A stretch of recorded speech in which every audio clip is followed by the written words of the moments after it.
Bonjour à tous et merci d'être avec nous cet après-midi, ici même à Bassin-Labou, studio de Canal Austral, bien entendu, dans cette émission qu'on appelle Parole d'artiste. Aujourd'hui, on traverse la mer, on va, je sais pas, 90 km à vol d'oiseau, ou peut-être un petit peu plus loin en avion, parce qu'on a le plaisir d'avoir avec nous, ici même à La Réunion, Sandra Mayotte. Comment ça va, Sandra? Bonsoir, bonjour Jean-Claude et bonjour à tous les téléspectateurs de Canal Austral. Je vais bien quand je suis ici. C'est bien, d'autant plus que tu as cuisiné tout à l'heure, donc ça va encore mieux. Ah oui. On va en reparler tout à l'heure, tout au long de cette émission, où on va discuter un petit coup. On va parler de toi, on va parler de ton expérience, parce que tu es venu ici chez Canal Austral il y a très longtemps de cela. Très, très longtemps. Entre-temps, peut-être je venais tout juste de commencer à chanter. Ah ouais. Ah oui. Ouais. Il y a de l'eau qui a coulé sous les ponts entre-temps. Exactement. Ouais. On va parler de cette eau-là aussi. On va parler de cette eau-là. Voilà, exactement. Alors, la chanson et toi, c'est une grande histoire d'amour, ça on le sait, mais on ne sait pas trop que des histoires d'amour, il y en a aussi d'autres avec toi. La cuisine, on en a vu tout à l'heure. Et puis aussi, cet amour inconditionnel ou incommensurable pour ton île, qui est l'île Maurice. Bien sûr. Si tu devais parler de ton île, tu parlerais de quoi au départ, comme ça? Juste les premiers mots qui te viennent à la tête. Alors moi, les premiers mots qui me viennent à la tête quand je parle de mon île, c'est maman. Maman. Parce que cette île, c'est notre mère, c'est notre terre-mère. C'est là où nous sommes nés, où nous avons grandi. Mais tout en grandissant, nous avons aussi appris Nous avons appris et nous avons découvert aussi notre passé, notre histoire, à travers des vestiges, à travers des souvenirs, à travers des monuments, à travers des lieux historiques. Et aujourd'hui, ces histoires sont attachées à notre propre identité. Et l'île Maurice, c'est une île magnifique, c'est une île magique, c'est une île qui parle chaque jour de l'histoire, de notre peuplement. Car nous sommes venus des quatre coins du monde, d'Afrique, d'Asie, d'Europe. Et ce peuplement s'est fait en toute discrétion, tranquillement, dans le secret. On a l'impression, parce que nous n'étions pas là, nous. Ouais. Alors on se demande souvent, comment est-ce que ça s'est fait? Est-ce que vraiment, tout ce qu'on entend, est-ce que c'était vraiment ça, cette réalité qui existait à l'époque où notre île était en train de se peupler?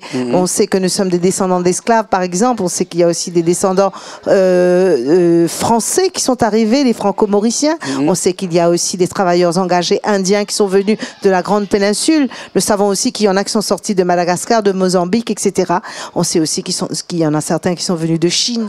Mais aujourd'hui, c'est un melting pot de culture qui est arrivé ici. Il faut savoir que Maurice, c'est une île qui est quand même assez vieille dans l'océan Indien, puisque Rodrigue est un petit peu plus vieille que les autres, il a 12 millions d'années. Voilà. Maurice a 8 millions d'années. La Réunion que 3 millions d'années. On est jeunes, nous. Donc, Mais ces îles-là ont été peuplées presque en même temps. Oui. Presque en même temps, lorsqu'il y a eu la route des Indes qui sont passées par là et qu'il fallait s'abreuver, qu'il fallait faire un petit peu ses courses, comme on dirait. Eh bien, Maurice, la Réunion était un petit peu le supermarché du coin. Voilà. Exactement. Et ce supermarché-là n'a pas drainé que de l'aliment, mais aussi un peuple et des peuples qui sont arrivés là-bas. Et ce peuple qui a fait l'île Maurice, c'est ce peuple dont tu fais partie et que tu es fier aujourd'hui. Exactement, parce que c'est un peuple assez, complexe. Alors, on a beau dire qu'on est descendant d'esclaves, on a beau dire qu'on est hindou, on est musulman. En fait, on ne connaît pas. C'est difficile tant qu'on n'a pas vraiment créé notre arbre généalogique. On n'a pas été, on ne s'est pas plongé dans le passé, dans l'histoire de de nos générations. On ne peut pas vraiment se dire qu'on est descendant de X, Y, Z. Ouais. En fait, nous sommes un peuple brassé. Nous sommes un peuple métissé. D'ailleurs, moi, je vais vous dire, je suis ma mère, sa mère, son arrière-grand-mère vient de Pondichéry. Et son père, donc ses arrière-grands-parents du côté paternel, viennent de Madagascar. Alors, vous imaginez un peu le mélange. Et mon père, lui, du côté de mon père, il était blanc. Il était tout blanc. Hein. Il avait les cheveux un peu marrons, les yeux un peu clairs, etc. Et son nom de famille, c'était Julie. Et jusqu'aujourd'hui, moi, je m'intéresse à cette fratrie, cette famille. Oui, parce que les Julie, c'est de grandes familles. Il y en a aussi à la Réunion, propriétaires terriens à Maurice. Par exemple, il y a les Julie qui habitent à l'Escalier qui sont propriétaires d'hectares et d'hectares de champs de canne. Et il y en a à Bel-Air il y en a à Beaubassin. Moi, je suis originaire de Beaubassin. Donc les Julie, maintenant, vous me dites qu'il y en a à La Réunion aussi. Il y en a ici à La Réunion. Voilà. Donc, je m'intéresse à la famille Julie. Je m'intéresse à cette patronyme parce que j'ai envie de comprendre, j'ai envie de savoir d'où est-ce que ça sort vraiment. Maintenant, du côté de mon époux, son arrière-grand-père était de l'île de la Réunion, Mayotte. Alors, la famille Mayotte vient de l'île Bourbon, de la Réunion, ayant épousé une Mauricienne à l'époque. Donc, nous sommes un peuple mélangé. Nous sommes métissés. Et je crois qu'aujourd'hui, plus que jamais, nous avons besoin justement, non pas d'affirmer notre identité individuelle, mais notre métissage, notre brassage culturel. Voilà. Et tout ça a créé ce qu'on appelle les endémistes, c'est-à-dire que vous avez des choses chez vous qui n'existent nulle part ailleurs. Hein. On va parler là, si tu veux bien, Sandra Mayotte, de la musique, bien entendu, parce que ce Sega de l'île Maurice, cette musique de l'île Maurice, ce Sega que l'on faisait au bord de la mer, sur des plages, autour d'un feu de camp, hein, le soir, il est vraiment typique de l'île Maurice, ça aussi. Et ça, c'est vraiment la musique que tu aimes aussi. C'est vraiment la musique que j'aime. C'est une musique que même avant de devenir chanteuse, je la portais dans mon cœur, je la respectais, je la vénérais parce que cette musique est née de la souffrance des esclaves.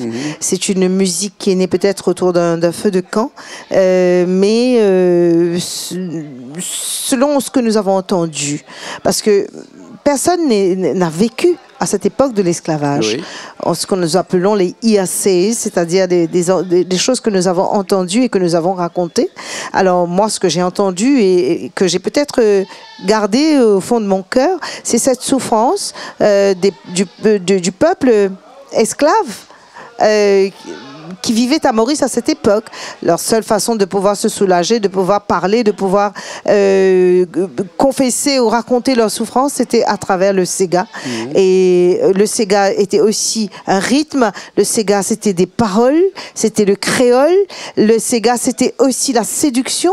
Car on n'oublie pas que danser le Sega, c'est une musique sensuelle. Il y a une expression corporelle qui est très sensuelle, qui appelle à l'attirance, à la sensualité. Donc il y a tout ça qui fait que cette musique est une musique attachante. C'est une musique dans le langage créole mauricien, on va dire Parapartini. Quand on entend ce rythme du Sega mauricien. Tu m'as dit tout à l'heure que tu as commencé à chanter un peu tard dans ta vie. Hein?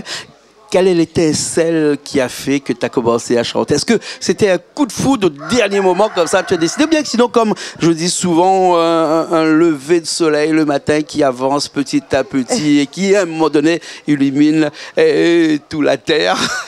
Le Sega, la musique et toi, ça arrivait tout de suite comme ça ou bien c'était progressivement? Alors, je vais juste te dire une chose, Jean-Claude. Je suis très croyante. Et pour moi, tout ce qui arrive dans la vie de quelqu'un, ce n'est pas nous. Nous faisons l'effort qui est demandé dans tout ce que nous faisons. Mais je pense qu'au-delà de tout cela, il y a un plan par Dieu. C'est Dieu qui établit le plan. Alors, ton parcours, il le connaît déjà avant même que tu sois né. Alors, pour moi, c'est ça. Moi, quand j'étais à l'école ou quand j'étais encore plus jeune, je chantais à la chorale de l'église, je chantais à l'école, je faisais un petit peu l'animatrice à l'école et je rêvais, mon rêve c'était d'aller travailler à la MBC. J'étais encore au collège Lorette de Quatre-Bornes. À la télévision? Voilà, je rêvais d'aller travailler à la télévision et à la radio. D'ailleurs, pendant la récréation, j'adorais faire rire mes copines de classe en prenant un journal et en faisant la speakerine de télé. Elles rigolaient parce que je la faisais bien, apparemment. Mais c'était, au fond de moi, c'était que j'avais envie de le faire. Et un jour, une amie de classe qui, elle, était déjà à la MBC, elle travaillait à la MBC. Elle m'appelle, elle me dit, on cherche des animatrices, est-ce que ça t'intéresse vraiment? Je dis oui, je veux bien. Et pour moi, pour te dire franchement, ce jour-là, quand je suis allée à mon interview, c'était pas du tout pour ça. Je voulais juste aller rencontrer mes idoles qui étaient à l'époque Marie-Michel Etienne, Pamela Paten, Marie-Josée Bodo, Manda Boulel, c'était vraiment les icônes de la télévision mauricienne. Et moi, je voulais aller les rencontrer, je voulais les voir en face, je voulais les voir de près, parce que c'était les stars pour moi. Moi, passionnée de télévision. Effectivement, j'en ai rencontré quelques-unes et puis bon, et j'ai fait mon voice test, j'ai fait mon screen test, comme on appelle, donc le test d'écran. Et après, je suis rentrée chez moi, mais toute contente. Pourquoi? Parce que j'avais pu premièrement poser mes pieds dans la station nationale de la MBC et puis rencontrer quelques-unes de mes présentatrices préférées. Je suis rentrée chez moi et après quelques mois, on m'a appelé pour me dire voilà, tu as été sélectionnée pour présenter, pour animer une émission de radio entre 5h et 7h du matin. Le coq chante. Ouais. C'est bon signe. 5h, 7h du matin. Exactement. Et donc voilà, je suis partie. Bien sûr, on a eu une belle formation avec les linguistes, apprendre à bien parler le français, à bien prononcer, à bien articuler, à respirer, à gérer son trac, etc. Et Sandra Mayotte commençait à... Tu as commencé à être présentatrice, animatrice à la radio avant de chanter. Avant de chanter. Ah d'accord. Ce qui veut dire que tout à l'heure tu m'as dit que tu étais croyante, donc ce qui veut dire que tu n'as pas décidé de chanter, tu t'es laissé absolument pas. Décider de s'en chanter. Voilà. Et ça veut dire que ça est arrivé comme ça, voilà, par la grâce de Dieu. Par la grâce de Dieu. Et je suis arrivée donc à la radio, j'ai commencé, ma voix est arrivée dans la maison de tous les Mauriciens. Et je suis devenue animatrice. Les gens ont commencé à me connaître, aussi à m'apprécier, parce que je suis toujours la même. Hein, je n'ai pas changé. Je suis une personne très proche du peuple et humble. Contente de l'être d'ailleurs. Bien sûr. Et sans aucune prétention. Et puis bon voilà, au fur et à mesure que les années, je continuais mon petit chemin, mon petit bonhomme de chemin dans l'animation. Il m'est arrivé de commencer à créer des émissions et donc l'émission Quitte la musique, une émission qui ouvrait les portes de studio de la MBC aux artistes mauriciens. Et à l'époque, le Sega mauricien était souvent... Quand on parle de cette époque, c'est quelle année à peu près? C'était dans les années 90. 90, oui. 90. Le Sega était toujours considéré comme quelque chose de tabou. De cholo, pour certains. Cholo, de honte, de honteux. Ceux qui chantaient le Sega, ceux qui dansaient le Sega, c'était des n'importe. Tu vois? Et pour beaucoup de personnes, malheureusement, ils avaient encore du mal à accepter le Sega au sein de leur famille, dans leur communauté, dans leur environnement, dans leur maison. Et donc, moi, j'ai commencé à présenter l'émission Quitte la musique. Et en présentant l'émission Quitte la musique, j'accueillais beaucoup d'artistes dans mon émission, d'où le groupe Cassia. C'était les balbutiements aussi de Cassia. Voilà, dans ce temps-là, les balbutiements, le tout début de Cassia. Tout début de Cassia. Et donc, Gérard Lui, le leader de Cassia, qui m'envoyait les chansons, les enregistrements de Cassia, que je diffusais à l'antenne. Et un jour, je les invitais, etc. Et même les autres productions de Cassia, ils m'appelaient pour me dire, voilà, j'ai tel ou tel artiste que j'ai produit. Je voudrais t'envoyer, est-ce que tu peux aider, tu peux donner un petit coup de pouce. Et je le faisais avec tous les artistes, indistinctement. J'aidais, j'essayais de donner le petit coup de pouce dont ils avaient besoin. Et c'est comme ça que un jour, il m'a dit, tu veux pas chanter? Tu n'aurais pas voulu chanter? Donc c'est Gérard qui t'a incité à chanter. Exactement. Gérard Lui. Oui. Il m'a dit, ça t'intéresserait pas? Tu voudrais pas chanter, etc. Et moi, je dis, ouais, pourquoi pas? Je veux bien essayer.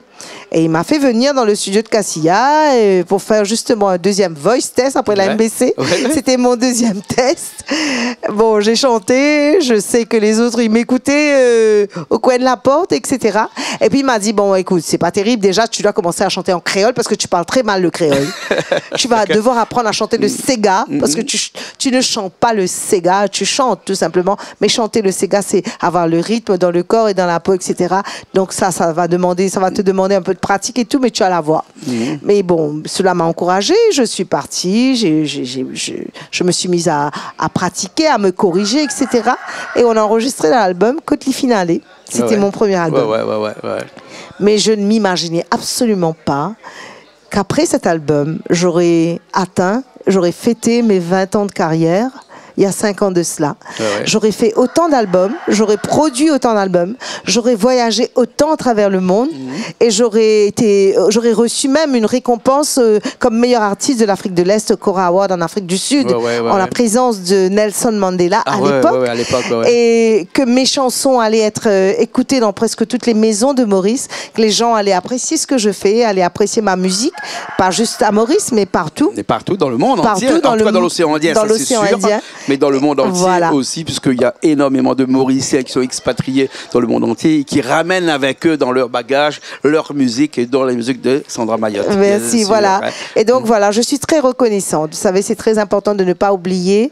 Et moi, je suis très reconnaissante parce que le jour où j'ai posé ma voix sur cet album, ben, cela m'a ouvert des portes et a tracé mon chemin et a fait que je suis devenue celle que je suis aujourd'hui.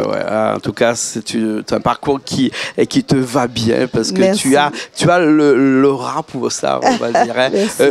Il y a aussi d'autres choses que tu sais bien faire. Hein. On l'a vu en cuisine tout à l'heure. On a des images qui passent au fil du temps, voilà, au fil de l'émission, pardon, hein, sur ce que tu nous as cuisiné tout à l'heure. La cuisine aussi, c'est une grande histoire d'amour aussi avec toi. Ah oui, je suis une passionnée de cuisine. J'adore cuisiner. J'adore, comment dire, cuisiner pour les autres. J'adore le partage. Inviter les gens chez moi et cuisiner. Je peux ne pas manger. Juste le fait de les voir contents, de les voir manger. Cela me remplit la panse. Tu es cette personne qui cuisine quand les invités sont là ou bien qui cuisine avant et qui reçoit ses invités avec une cuisine qui est déjà faite? Ça dépend. Ça dépend qui j'invite. Bon, il y en a que je vais cuisiner avant qu'ils arrivent parce que des fois, ce sont des rencontres professionnelles. On va devoir travailler, s'asseoir et travailler ensemble. Donc là, je prépare déjà le repas. Mais quand c'est convivial ou que je vais dire, bah, écoute, Jean-Claude, tu viens, tu emmènes quelque chose. Et moi, je vais préparer à manger. Manger chez toi, tout le monde, vous venez, chacun vous emmenez quelque chose à boire, etc. Là, ça va être l'apéro et pendant l'apéro, moi, je vais cuisiner devant tout le monde. Et bon, ben, cuisiner pour moi, c'est des découvertes. Je suis curieuse, j'adore découvrir de nouvelles choses, j'adore faire des expériences culinaires et j'adore promouvoir la cuisine créole mauricienne. Bien sûr, bien sûr. On l'a vu dans l'émission de cuisine qui sera diffusée récemment, bientôt là. Et on sait que tu as plusieurs cartes, plusieurs jeux à ton jeu de cartes. Hein. Dans un jeu de cartes, il y a 4 rois ou 4 reines et toi, tu es sûrement la 5e reine de ce jeu de cartes-là puisque tu arrives à faire beaucoup de choses. En tout cas, on te remercie beaucoup d'avoir été aujourd'hui avec nous chez Canal Austral. Hein. C'est un plaisir de te recevoir ici à Bassin-Labou. Hein. Tu vois, c'est un endroit on entend le coq chanter, on entend les chevaux en bas, on entend la rivière. Et on entend aussi les gens qui sont à côté, qui font un petit peu de bruit. On les entend pas trop bien parce que Richard, qui est la technique là-bas, atténue le bruit à l'arrière. Hein. Quelquefois, il peut le remonter un petit peu. S'il peut le remonter là, oui. Merci Richard, merci. D'écouter un petit peu les autres. En tout cas, nous, on est contents. On va t'écouter tout de suite là, à la fin de cette émission là dans un clip qui s'appelle comment ce clip là? Alors c'est le clip Kayambo. Alors pour moi c'est une chanson qui me tient énormément à cœur.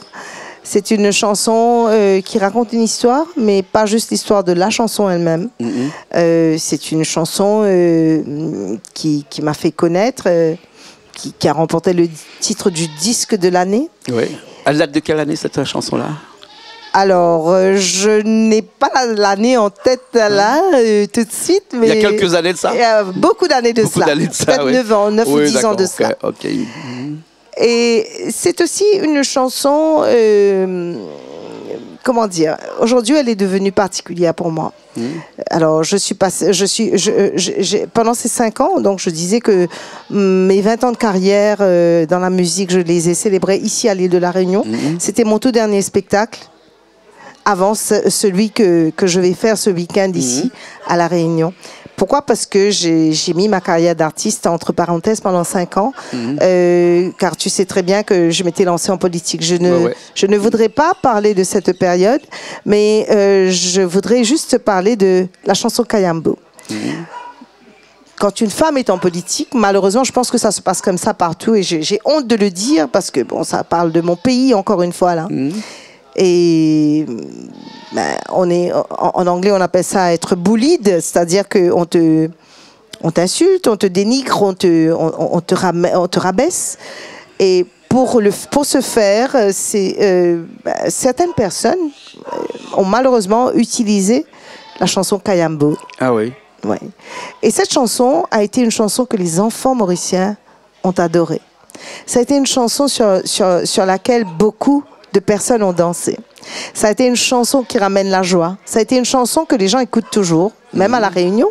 Ça a été une chanson c'est une des chansons qui est toujours vivante dans ma carrière. Intemporelle. Intemporelle. Oui. Et c'est une de mes chansons préférées. Alors, quand c'est une de mes chansons préférées, écoutez, si vous pouvez utiliser cela pour me rabaisser, pour me dénigrer, pour me faire du mal, et si ça peut faire du bien à cette personne, si ça peut la faire prospérer, si ça peut faire que sa famille soit en bonne santé, que ses enfants soient en bonne santé, que ses enfants réussissent dans leurs études, etc., qu'il en soit ainsi. On voit là votre côté un peu religieux. Voilà. Hein? Moi, l'Ancien Testament, là, la règle de tel, on te donne une claque de la joue droite, tu te tends la joue gauche. Tu vois exactement. Tu veux m'insulter, tu veux me dénigrer en m'appelant Kayambo, croyant que cela va me dénigrer. Oui. Si cela peut te faire du bien, si cela peut te faire réussir, si cela peut te garder en bonne santé, si cela peut faire prospérer ta femme et tes enfants, insulte-moi en m'appelant Kayambo. L'amour des autres est prioritaire pour toi. Exactement. Voilà. Et moi, comment il le transforme, et moi, je continuerai à chanter Kayambo. Je serai toujours heureuse de la chanter, cette chanson, parce que c'est ma chanson. Et la personne qui l'a écrite, c'est Marcel Poinen, à qui je pense très, très fort en ce moment. Marcel, qui est un grand auteur, un grand écrivain. Et je salue aussi Gérard, qui a posé la musique sur cette chanson, qui a fait que les gens ont adoré cette chanson. Alors, il faut pas tout mélanger. Il y a eu cette période politique.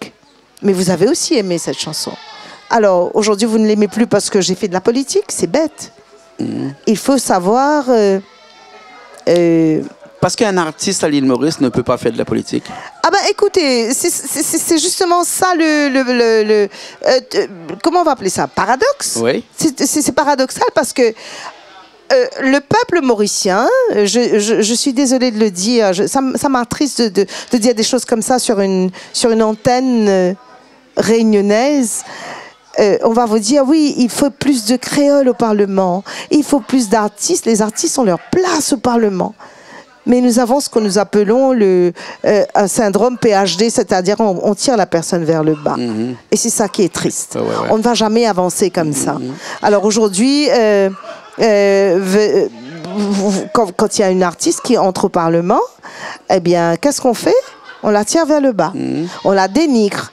On l'insulte matin, midi et soir. Alors que cette personne ne vous a absolument rien fait.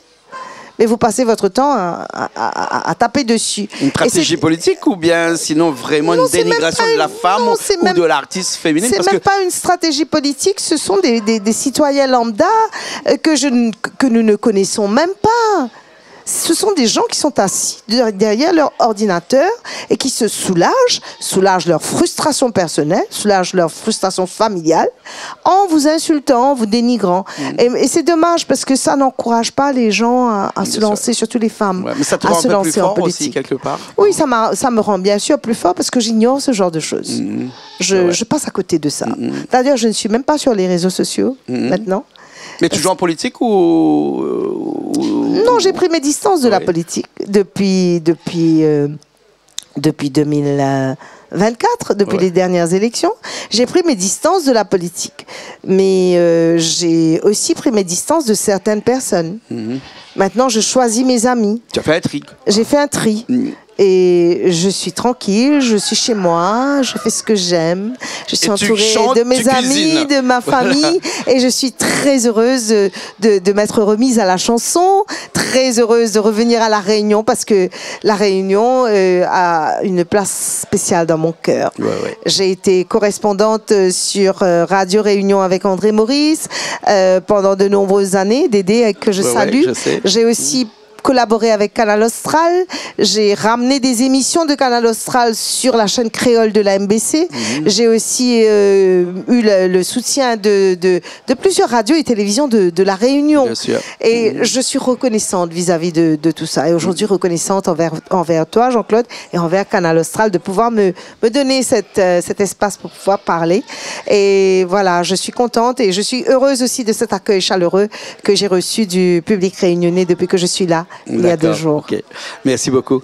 Merci à Sandra toi. Mayotte. Merci beaucoup d'être avec nous aujourd'hui. On va finir avec ce clip-là. Richard l'a déjà enregistré. On va remercier Richard avec cette caméra-là, oui, qui était à la technique avec nous. Merci aussi à Dany Martin qui était avec nous là aujourd'hui, qui t'a accompagné. Nous, on se retrouve la prochaine fois quand tu viens ici à La Réunion. Tu es chez toi ici. Avec plaisir, je n'y manquerai pas. Merci beaucoup. Merci. Nous, on se retrouve la semaine prochaine dans de nouvelles émissions Paroles d'artistes, comme d'habitude, sur Canal Austral.